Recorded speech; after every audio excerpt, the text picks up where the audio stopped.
समुद्री तट, ये तीनों सख्त इलाके हैं और यहाँ पाए जाने वाले जीव बहुत अनूठे होते हैं। हम इनकी जिंदगी को करीब से देखेंगे और ये राज उजागर करेंगे कि कैसे ये जानवर नामुमकिन को मुमकिन करते हैं।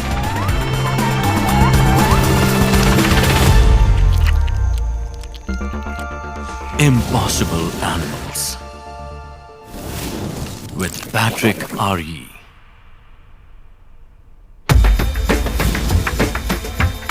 समुद्र तट दुनिया की सबसे डायनामिक जगहों में से एक है। ये एक दरवाजा है जमीन और पानी के बीच जहां दो दुनियाएं टकराती हैं। और जो भी जानवर यहां रहने की हिम्मत करते हैं उनके लिए जिंदगी एक जंग है। गहरे समंदर से लेकर ऊंची खड़ी चट्टानों तक जानवर बेहद सख्त हालात में जीते हैं। 16 मीटर की ऊंचाई तक उठने वाली पावरफुल लहरें, 200 किलोमीटर प्रति घंटे की रफ्तार से चलने वाली हवाएं और हिंसक लहरें जो 20 टन की ताकत से टकराती हैं। इस उथल पुथल भरी दुनिया में ज्यादातर जानवर या तो सिर्फ जमीन पर टिके रहते हैं या फिर पानी में, पर कुछ ने दोनों जगह फलने फूलने का रास्ता ढूंढ लिया है।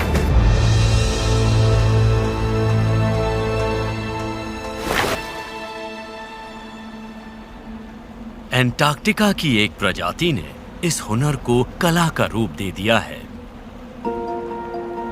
लौटने से पहले एम्परर पेंगुइन्स अक्सर सतह पर आकर रुकते हैं ताकि वो अपने पंख फुला सकें।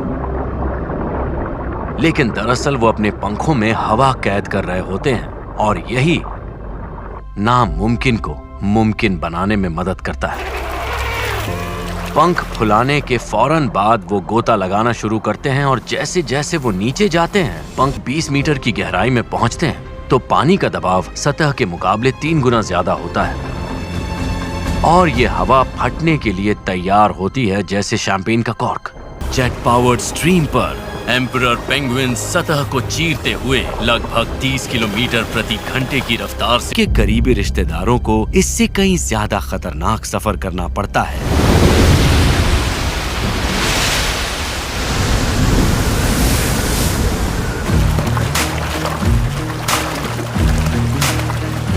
पैटागोनिया के रॉक हॉपर्स के लिए ये तटीय सफर काफी मुश्किल है। यहाँ मसला सिर्फ पानी से बाहर निकलना नहीं है, बल्कि सही सलामत जमीन पर उतरना भी है।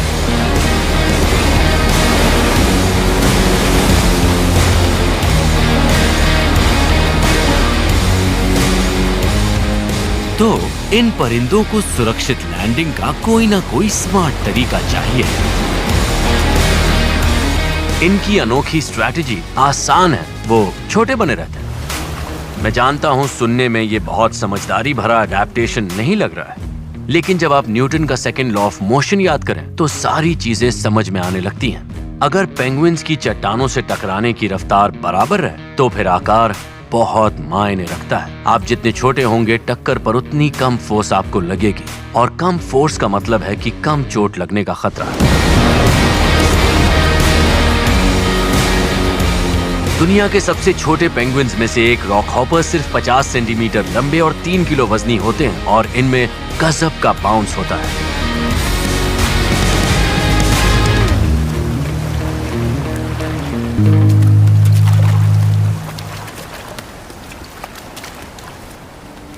अब ये जमीन से समंदर और फिर वापसी का खतरनाक सफर करना वैसे ही बहुत मुश्किल है, लेकिन अगर खतरा और बढ़ा दें तो सोचिए कि ये सफर और कितना ज्यादा मुश्किल हो सकता है। अब वक्त है असली हुनर दिखाने का। सील आइलैंड, ये कोस्टल सेंचुरी 60,000 से ज्यादा केप फर सील्स का घर है।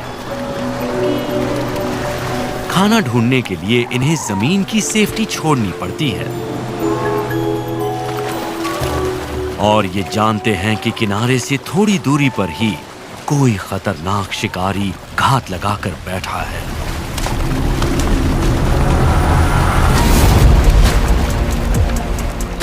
Great white shark.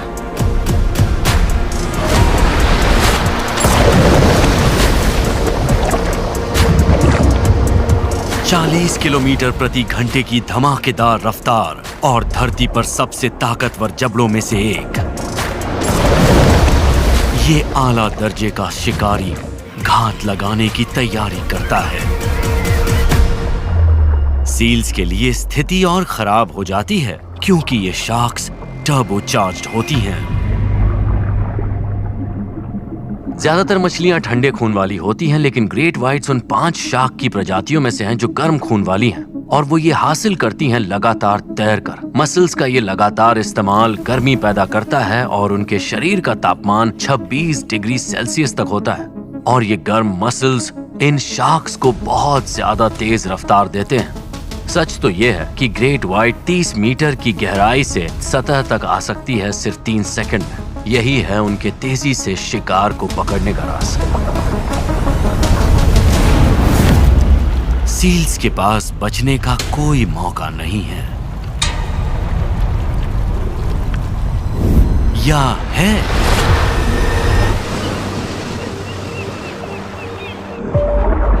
पानी के अंदर फर सील्स के पास भी कुछ हुनर हैं।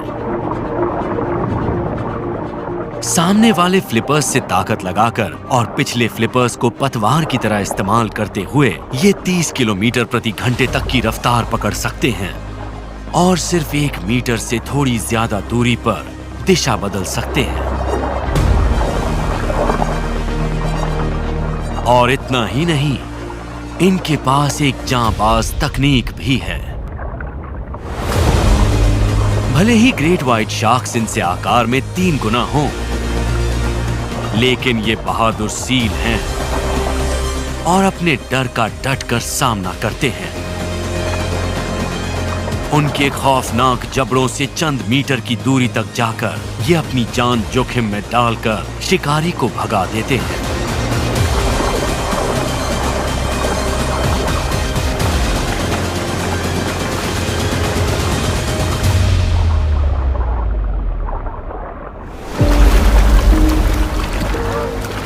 ये बहादुर सील्स एक और दिन देखने के लिए जिंदा रहेंगे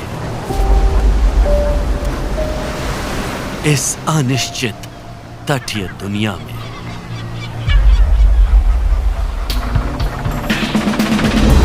अगर जमीन और समंदर के बीच छलांग लगाना ही काफी मुश्किल है, तो सोचिए तट पर खाना ढूंढना कैसा होगा।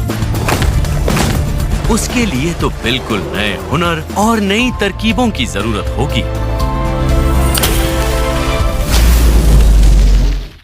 समुद्री तट पर बहुत हलचल होती है, ये पोषक तत्वों से भरपूर है और यहाँ जिंदगी की भरमार है।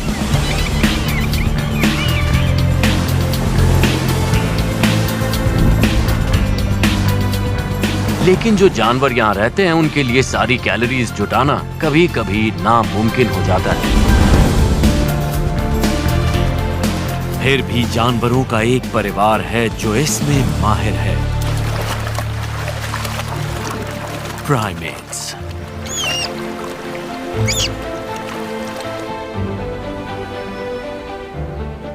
कोस्टा रिका के तट पर घने मैंग्रोव्स के बीच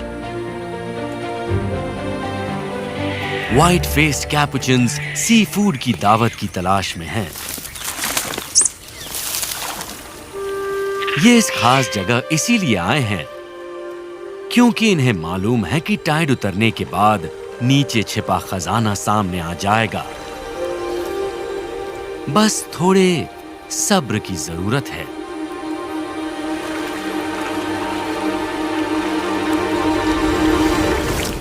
क्लैम्स।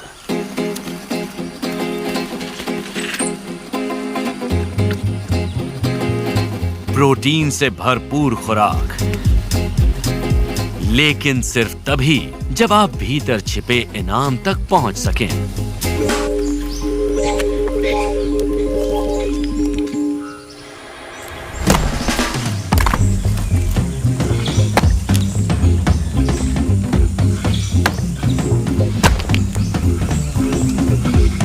ठीक है, इनके टेबल मैनर्स बहुत सभ्य नहीं है, लेकिन इस बंदर के दिमाग का वजन ब्लूबेरी मफिन जितना है, और क्लैम्स को इस तरह तोड़ना दरअसल एक बहुत ही समझदारी वाला हुनर है।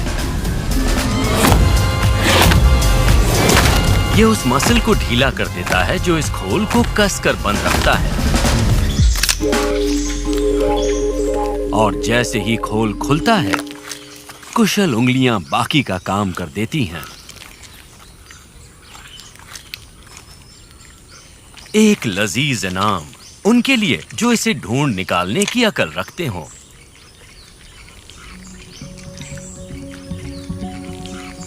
अकलमंदी तमाम बंदरों की एक खास खूबी है और मकैक की एक प्रजाति इस दिमागी काबिलियत का इस्तेमाल करके खाने की तलाश को अगले मुकाम पर ले जाती है। थाईलैंड के ट्रॉपिकल तटों पर लंबी पूंछ वाले मकैक बंदर भी सब्र से टाइड उतरने का इंतजार करते हैं ताकि मेन्यू सामने आ सके।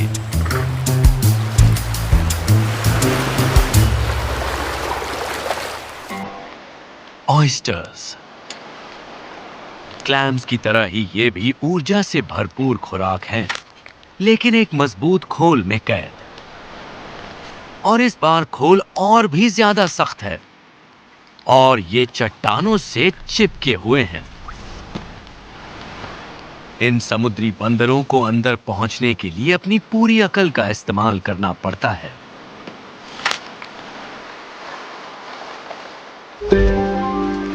और हैरत अंगेज बात यह है कि इन्होंने पत्थरों का इस्तेमाल औजार की तरह करना सीख लिया है।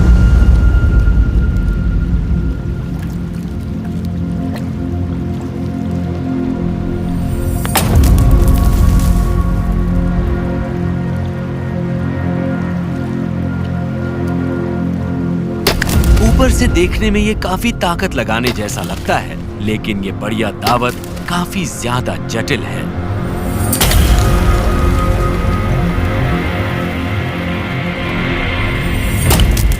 साइंटिस्ट ने पाया है कि मकैक बंदर ऐसे ही कोई भी पत्थर नहीं उठाते। वो वक्त लगाकर औजार बनाने के लिए सही पत्थर चुनते हैं। सब निर्भर करता है पत्थर के साइज, शेप और वजन पर। ठीक है, उदाहरण के तौर पर ऑयस्टर्स को लेते हैं। उन्हें खोलने के लिए आपको एक पतला छोटा छेनी जैसा पत्थर चाहिए, लेकिन दूसरे शिकार के लिए जैसे क्रैब्स आपको इतनी बारीकी की जरूरत नहीं। एक हथौड़े जैसा बड़ा पत्थर काम कर जाएगा। इन बंदरों ने सच में अपनी खुद की एक कटलरी बनाई है।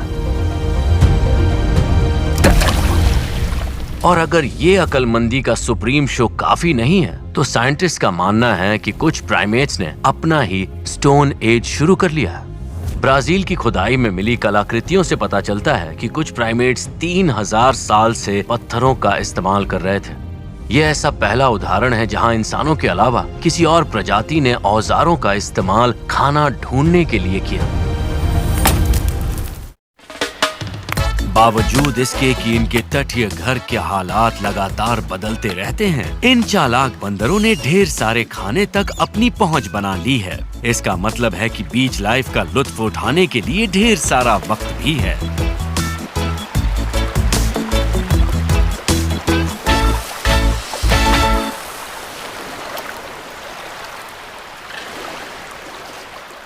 तट पर खाना हासिल करना हमेशा एक चुनौती भरा काम रहा है,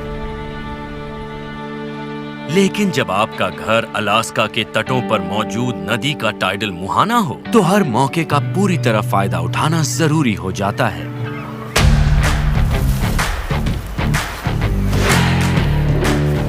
और ग्रिजली बेयर्स के लिए हर निवाला अहम है, क्योंकि उन्हें सर्दियों के हाइबरनेशन में जिंदा रहने के लिए अपना वजन बढ़ाना है।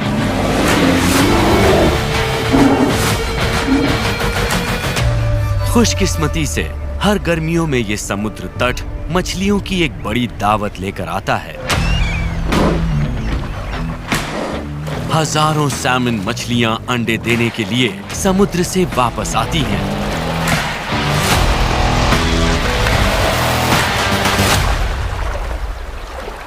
बिल्कुल बंदरों की तरह ग्रिजलीज भी लो टाइड का फायदा उठाते हैं।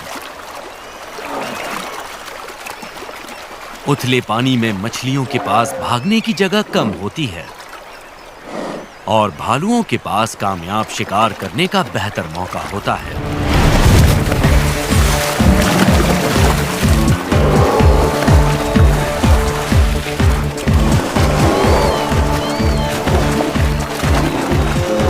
ये एक दिन में 30 सैमन तक खा सकते हैं। जल्द ही इनका वजन बढ़ना शुरू हो जाता है और ये बहुत ज्यादा बढ़ता है। एक भालू का औसत आहार 8000 कैलोरीज से बढ़कर सिर्फ एक दिन में 20,000 कैलोरीज तक पहुंच जाता है।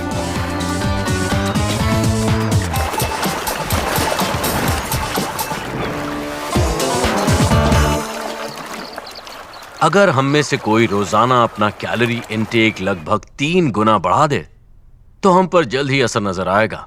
लव हैंडल्स की बात छोड़िए, हम बहुत ज्यादा मोटे हो जाएंगे और हो सकता है कि हमें डायबिटीज भी हो जाए। लेकिन भालू हर साल यही करते हैं, बिना रुके। इसे हाइपरफेजिया कहते हैं और ये उनका तरीका है एक्स्ट्रा एनर्जी स्टोर करने का, फैट के रूप में हाइबरनेशन के लिए। लेकिन हैरत अंगेज बात यह है कि भालू उन नेगेटिव इफेक्ट से महफूज रहते हैं जो इंसानी शरीर को तबाह कर सकते हैं, और इसका राज छिपा है इनके जेनेटिक्स के अंदर, जिनके बिना भालुओं के लिए हाइपरफेजिया मुमकिन ही नहीं होता। वो साल के खास वक्त के हिसाब से अपनी जीन्स को ऑन या फिर ऑफ कर सकते हैं ताकि जरूरी शारीरिक कामकाज को काबू में रखे बेहिसाब खाने के बावजूद जिंदा रह सके। गर्मियों के आखिर तक हर भालू औसतन 180 किलो तक वजन बढ़ा लेता है और इसी वजह से अलास्कन ग्रिजलीज नॉर्थ अमेरिका के सबसे भारी भालू माने जाते हैं। लेकिन अब क्लाइमेट चेंज सैमन के इस मौसमी सफर को प्रभावित कर रहा है और हर साल पहुंचने वाली मछलियों की तादाद कम हो रही है। इन भालुओं को अगर हाइबरनेशन में बचना है और इस सख्त माहौल में कामयाब होना है तो अपनी सारी स्किल्स में इजाफा करना होगा। तट पर खाना ढूंढने के लिए जानवरों को हमेशा तैयार होना पड़ता है, लेकिन कंपटीशन को हराना कहीं ज्यादा मुश्किल लड़ाई है।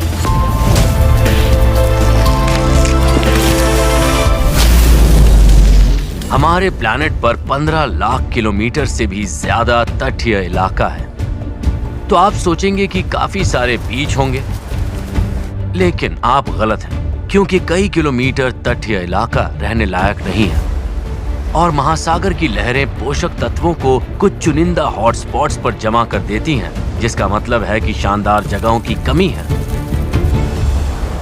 और जानवरों के लिए ये लड़ने लायक चीज है। अर्जेंटीना के बीचेस पर अगर किसी मेल एलिफेंट सील को साथी चाहिए तो उसे सबसे बढ़िया इलाका हासिल करना होगा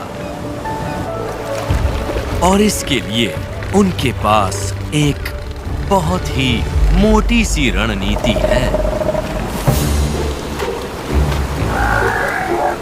ये अपने वजन से अपनी मौजूदगी जताते हैं। उनमें से सबसे मोटा बनता है बीच मास्टर।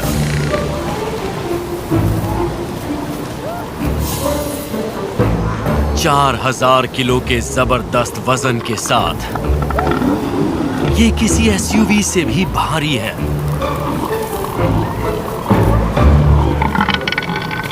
बीच मास्टर बनने के लिए नर एलिफेंट सील्स को हर साल 30,000 किलो खाना खाना पड़ता है। इस टारगेट को पाने के लिए वो अपनी जिंदगी का 90% हिस्सा समंदर में शिकार करते हुए बिताते हैं, वो भी बहुत ज्यादा गहराई में, लहरों से 2000 मीटर नीचे। वहाँ नीचे तापमान सिर्फ 2 डिग्री सेल्सियस होता है और यहाँ पर भारी जिस्म होने का एक और एडवांटेज मिलता है। आप जितने बड़े होते हैं उतने ही धीरे हीट खोते हैं। थर्मल डायनामिक्स की जुबान में इसे कहते हैं थर्मल इनर्शिया। ये गहराई में ज्यादा देर तक शिकार करने में उनकी मदद करता है। इसका मतलब कि ये बीच मास्टर्स बनते हैं और बड़े और बड़े और ज्यादा बड़े। हैवी वेट होना बीच मास्टर को सबसे बेहतरीन इलाका और 50 से ज्यादा मादाओं का साथ दिलवाता है। लेकिन हमेशा कुछ ऐसे प्रतिद्वंदी भी होते हैं जो उसकी जगह छीनना चाहते हैं।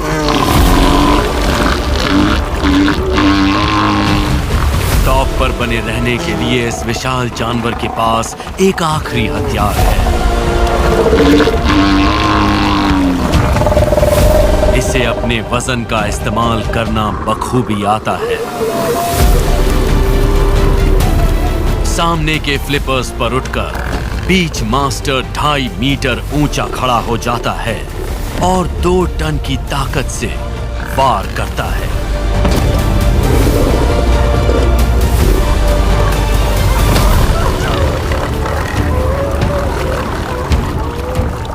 इसके बड़े आकार की बदौलत छोटा प्रतिद्वंदी उसके सामने टिक नहीं पाता। वो बीच जीत लेता है और सारी मादाएं भी।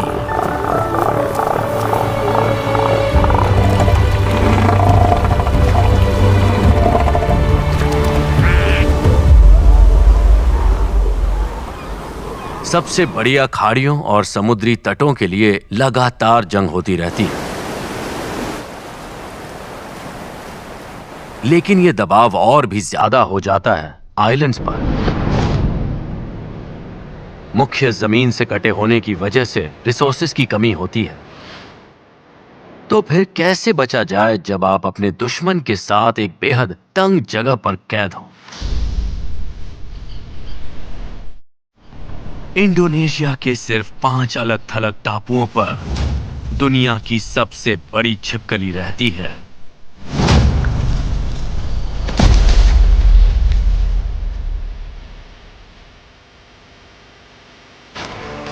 Komodo dragon. ये बहुत बड़े हैं, पूरे 3 मीटर लंबे।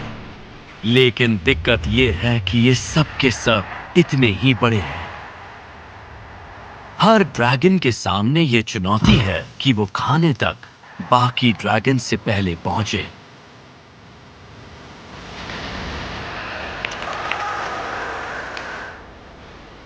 सबसे पहले तो ये हवा में मौजूद केमिकल्स को पहचान लेते हैं और अपने शिकार को 4000 मीटर दूर से महसूस कर लेते हैं। फिर नजर की बारी। इनकी आंखें हल्की सी भी हलचल पकड़ लेती हैं।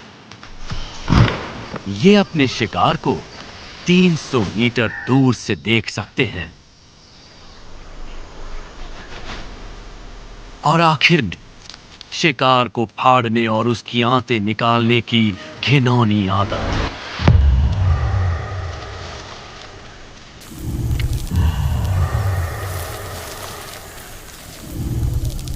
और इनका शिकार है वाटर बफलो। लेकिन वो तो ड्रैगन से 3 गुना भारी होते हैं। तो ये छिपकलियां बाकियों से आगे निकलने के लिए क्या करती हैं? सारा खेल है इनके काटने का, क्योंकि इन ड्रैगन्स के पास न सिर्फ बहुत तीखे दांत होते हैं, बल्कि ये जहरीले भी होते हैं। इनके जबड़ों में खास विष ग्रंथियां होती हैं जो जहर पैदा करती हैं। ये जहर खून को जमने से रोकता है और एक बहुत दर्दनाक मौत देता है। लेकिन कमोडो का काटना और भी अजीब है। बाकी रेप्टाइल्स जैसे रैटल स्नेक्स से उलट इनके दांतों में खांचे नहीं होते, तो ये जहर को इंजेक्ट नहीं करते हैं। ये जहर इनके मुंह से बहता रहता है। तो साइंटिस्ट का मानना है कि ये ड्रैगन शिकार को मारने के लिए कई तरकीबों का एक साथ इस्तेमाल करते हैं। दर्दनाक ढंग से काटना, जहर से भरा हुआ मुंह और सब्र। कमोडो ड्रैगन वाकई सबसे बड़ा कोल्ड ब्लडेड किलर है। काटने के कई दिनों बाद जहर धीरे धीरे शिकार का खून बहाकर उसे मार देता है।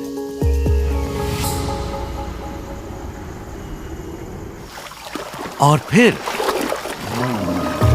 सब शामिल होते हैं दावत के लिए। ड्रैगन्स का कंपटीशन को हराने का तरीका है प्रतिद्वंदियों में शामिल हो जाना। ये अपने शरीर के वजन का 80% से ज्यादा एक बार में खा लेते हैं। खाने पर कंट्रोल क्या होता है, ये इस बात से अनजान है।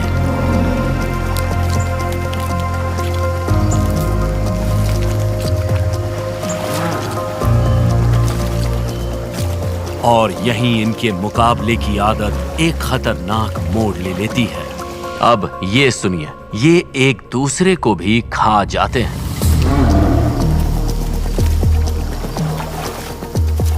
कैनिबलिज्म हमारे लिए भले ही गलत हो, लेकिन ड्रैगन्स के लिए ये जिंदगी और मौत का सवाल है। असल में बाकी ड्रैगन्स इनकी डाइट का तकरीबन 10% हिस्सा होते हैं। तो जब रिसोर्सेस कम पड़ जाएं, तो कैनिबलिज्म आइलैंड लाइफ के लिए एक समझदारी भरा कदम है। पड़ोसियों से छुटकारा पाना इतना नामुमकिन भी नहीं है। तो कुछ अजीब तरह के अडैप्टेशंस और कुछ बहुत ही अजीब आदतों के साथ कमोडो ड्रैगन टापुओं की जिंदगी पर राज करता है।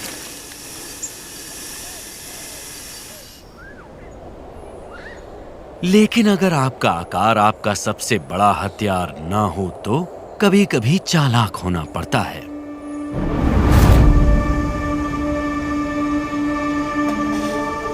दक्षिणी अफ्रीका, नामीब रेगिस्तान के सुदूर समुद्री तट। ये स्केलेटन कोस्ट के नाम से मशहूर हैं। इस इलाके में जिंदा रहने की ख्वाहिश रखने वालों के लिए ये बहुत हौसला बढ़ाने वाला नाम नहीं है।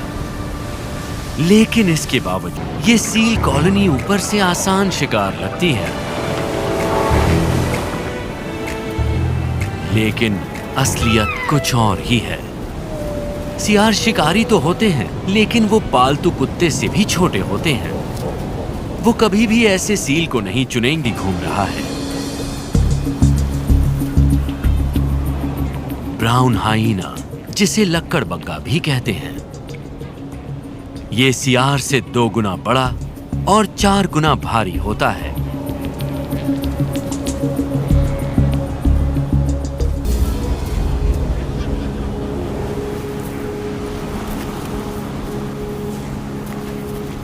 सियार को अब एक गेम प्लान चाहिए।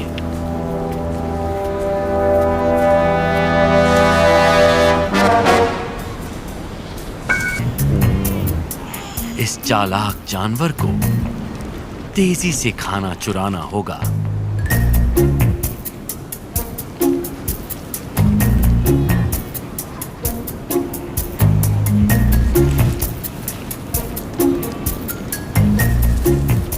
भागने का वक्त आ गया है।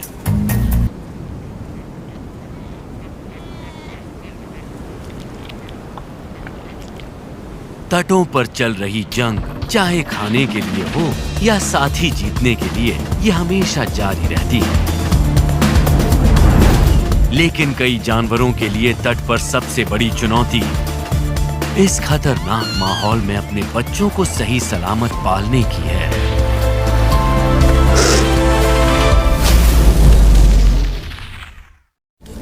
अब तक तो साफ हो गया है कि तटों पर जिंदगी बहुत ज्यादा मुश्किल है। क्या हो अगर आप इस मुसीबत में बच्चों को पालने की चुनौती भी जोड़ दें? सबसे तजुर्बेकार माँ बाप भी इसे चाइल्ड प्रूफ करने में नाकाम रहेंगे।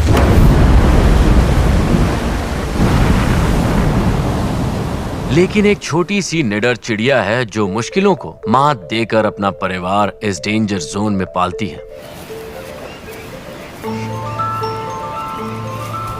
The puffin.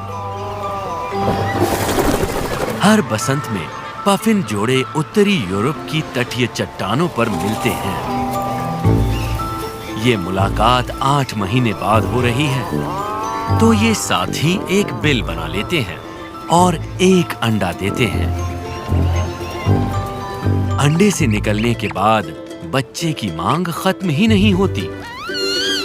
उड़ना सीखने से पहले उसे 2000 से ज्यादा मछलियां खानी होंगी। अपने बच्चे को संतुष्ट रखने के लिए माँ बाप को दिन में 28 बार मछलियां पकड़नी पड़ती हैं।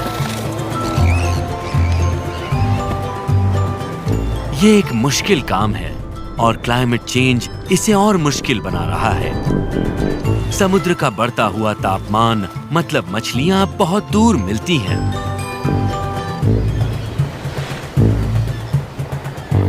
तो अक्सर ये माँ बाप जमीन पर लौटते लौटते थक चुके होते हैं और ये तो उनकी मुश्किल की बस शुरुआत ही है।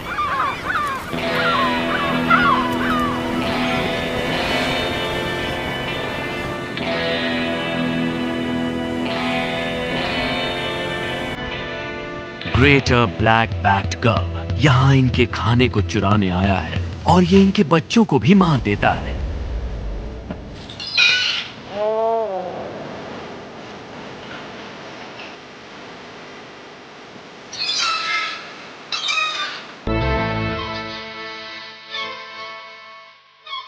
बच्चों के खाने को सुरक्षित बिल तक पहुंचाने के लिए पफिन जोड़े को वक्त पर वापस आना पड़ता है।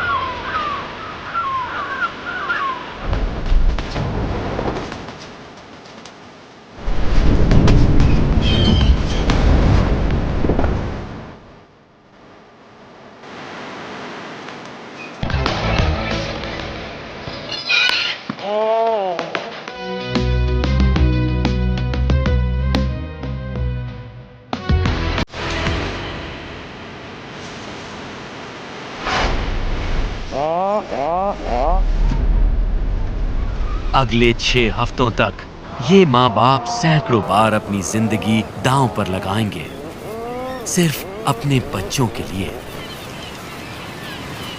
मिलकर काम करते हुए पफिन माँ बाप हर साल बच्चों को पालने में आने वाली मुश्किलों को पार करते हैं और इसके लिए असली टीम वर्क चाहिए। लेकिन अगर आप तट पर एक सिंगल पेरेंट हैं तो आपको ज्यादा मेहनत करनी होगी या आपके पास एक ऐसी स्ट्रैटेजी हो जिससे आप अपने आप को जिंदा रख सकें। उत्तर अमेरिका के पश्चिमी तट पर एक माँ और बच्चा खास तौर पर मुश्किल दौर से गुजर रहे हैं। सी ऑटर्स ये अपनी जिंदगी का ज्यादातर वक्त किनारे से थोड़ी दूर ही बिताते हैं, लेकिन यहाँ समुद्र का तापमान कभी कभी जमने की हद से सिर्फ 1 डिग्री ऊपर रह जाता है। मुश्किल ये है कि ना माँ और ना ही बच्चे के शरीर पर चर्बी की परत है जो उन्हें गर्म रखे। खुशकिस्मती से इनके पास दिल की धड़कन बढ़ाने वाला एक तरीका है। सी ऑटर्स के पास गर्म रहने की एक अनोखी स्ट्रैटेजी है। ये अपने मेटाबॉलिक रेट को बढ़ा सकते हैं। इस तरह से कैलोरी बर्न करना इन्हें गर्म रखता है, लेकिन इसका नुकसान भी है। इसके लिए इन्हें रोज अपने वजन के 1/4 हिस्से जितना खाना खाना पड़ता है, और वो भी सिर्फ जिंदा रहने के लिए। सोचिए, इतना सारा खाना खाते हुए बच्चे की देखभाल भी करनी है। और हाँ, ऊपर से एक और छोटी सी प्रॉब्लम है कि ये बच्चा तैर नहीं सकता। ये साफ है कि सी ऑटर माँ को अल्टीमेट चाइल्ड केयर की चुनौती का सामना करना पड़ता है। मामला और मुश्किल तब हो जाता है जब बच्चे पैदा होने के बाद माँ की एनर्जी की जरूरत 5वें हिस्से तक बढ़ जाती है। अगर वो बच्चे की देखभाल में खाने से रुक जाए तो जल्द ही वो थक कर मौत के करीब पहुंच सकती है। तो ऑटर्स ने अपने अंदर एक जबरदस्त बदलाव लाया है जो माँ और बच्चे दोनों को जिंदा रखता है। सी ऑटर्स इतने प्यारे और फ्लफी इसीलिए लगते हैं क्योंकि वो सचमुच ऐसे ही हैं। ऑटर्स के शरीर का हर स्क्वायर सेंटीमीटर करीब 1 लाख बालों से ढका हुआ होता है और इसी वजह से उनका फर दुनिया में सबसे ज्यादा घना होता है। और उससे भी बढ़कर हर बाल पर माइक्रोस्कोपिक ज्योमेट्रिक कांटे होते हैं। नहीं, ये कोई नया हेयर स्टाइल नहीं है, बल्कि इन्हीं कांटों की वजह से बाल आपस में जुड़ जाते हैं, जिस वजह से माँ और बच्चा जिंदा रहते हैं। माँ ऑटर्स घंटों तक अपने बच्चों के बाल संवारती हैं और उन्हें फ्लफ करती हैं। इसका मकसद है कि बालों के बीच हवा की एक परत बन जाए जो बच्चे के लिए एक बड़ी सी फूलने वाली ड्रेस जैसी बन जाए। अब बच्चा सतह पर तैरता है और माँ को थोड़ी दूर खाना खोजने के लिए जाने का मौका मिलता है।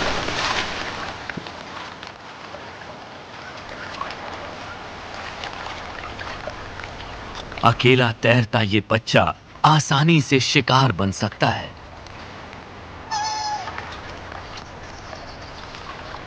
लेकिन मां को यह खतरा उठाना ही होगा, क्योंकि यही उन्हें जिंदा रहने का सबसे अच्छा मौका देता है।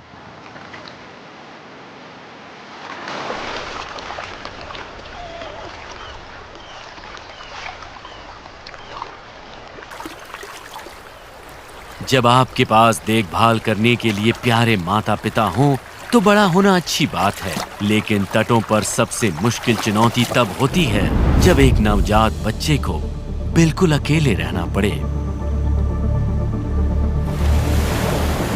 कोस्टा रिका के ट्रॉपिकल किनारों पर बेबी ऑलिव रिडली टर्टल्स जिंदा रहने की सबसे जबरदस्त चुनौती को मात दे रहे हैं। इन्हें अपने दम पर ही समंदर तक पहुंचना होगा, लेकिन इनके घोंसले तट से 30 मीटर ऊपर होते हैं। इतने छोटे फ्लिपर्स के लिए ये एक लंबा सफर है।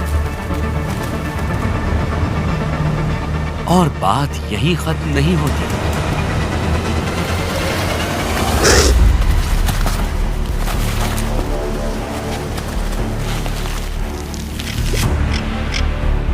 हर नवजात बच्चे को जिंदा रहने के लिए 15 मिनट की दौड़ लगानी पड़ती है। गिद्धों के लिए ये छोटे कछुए आसान शिकार होते हैं। इनमें से सिर्फ 7% ही वयस्क उम्र तक पहुंच पाएंगे। लेकिन इन कछुओं के पास एक ऐसी स्ट्रैटेजी है जिसे हराना नामुमकिन है। देखिए, इनके पास माँ बाप तो नहीं है, लेकिन इसका ये मतलब नहीं कि ये अकेले हैं। इस बीच पर 10 लाख से ज्यादा बच्चे हैं और इसका मतलब है संख्या में सुरक्षा।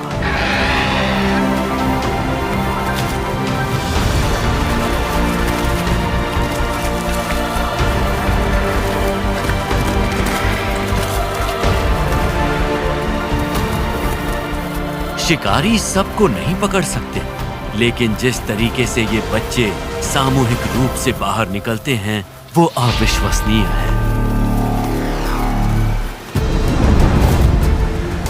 हर कछुए का घोंसला मोटी गीली रेत में दबा होता है। सतह तक पहुंचने के लिए इकलौता तरीका है खुदाई करना। अंडों से बाहर आने का दिन आते ही कुछ स्पीशीज अपने भाई बहनों की दिल की धड़कन और हरकतें महसूस करते हैं, जो उनके मेटाबॉलिज्म को बढ़ने पर मजबूर करता है। तो सब एक ही वक्त पर निकलने के लिए तैयार हो जाते हैं।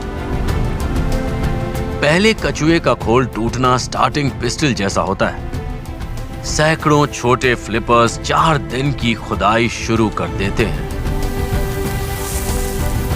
ऐसी टीम वर्क से तो वो पहाड़ हिला सकते हैं, मतलब रेत के पहाड़।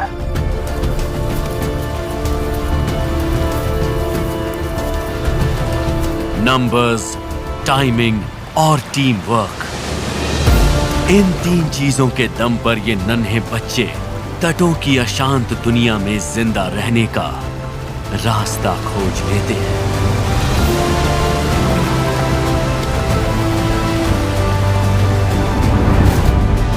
बच्चों को पालना उतना ही सख्त और मुश्किल है जितना खाना ढूंढना और अपने हक की लड़ाई लड़ना।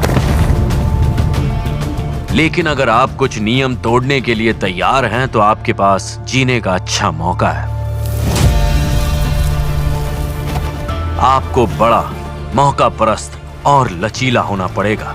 अगर आप ये नहीं कर सकते तो शातिर, होशियार या चालाक बनिए, और शायद इन तटीय जानवरों की तरह आप भी नामुमकिन को मुमकिन बना सकते हैं।